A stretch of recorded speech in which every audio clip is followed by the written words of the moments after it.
This elderly sage gave a course, a beautiful course, how to be better husbands. And he gave us the craziest, most counterintuitive advice. Every night when he was speaking, I was thinking, this is ridiculous. And then he would say, go home and practice that. And the next week, my wife would say, go back, learn more. So one night, he said that if a couple's not spending private time together 2 to 3 times a week, their relationship is headed for a crash. Now, when I heard this, I was so confused because it was the first thing he said which had made sense in 20 weeks. I knew I wasn't understanding him properly. So I walked up to him after the class and I said to him, Rabbi, when you say I should spend private time with my spouse, what do you mean? At which point he looked at me like, wow, you're a bigger idiot than I thought. So I said, no, I understand what I think is private time, but what do you think is private time? So he said to me, tell me something. You ever take your wife out to a restaurant? So I said, yeah, sure.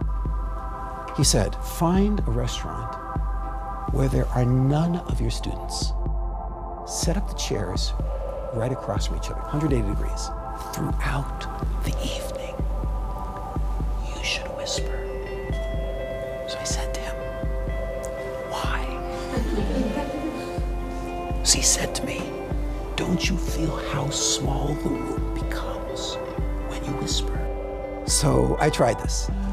Don't do this unless you're married, yes? Extremely effective. Now,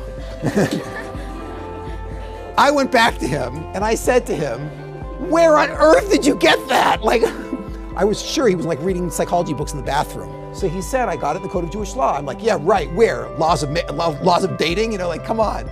So he says, no, right here. And he pulls off the Code of Jewish Law, opens it up, puts it down in front of me, laws of prayer. He says, it says right here, when you want to create an intimate moment with your God, what do? He says, you take 3 steps back from the whole world. Find a restaurant where there's none of your students. Then he said, you take 3 steps forward, sit right across from her, and throughout the evening, you should whisper. He said, why do you whisper? How loud would you speak if you knew that her ear was right next to your mouth? And he said, and why do you have to talk? He said, because God is head over heels in love with you. And he just wants you to join him in that relationship.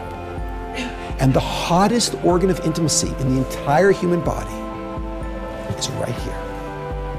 The more that you open up and the more that you speak, the more that you fall in love.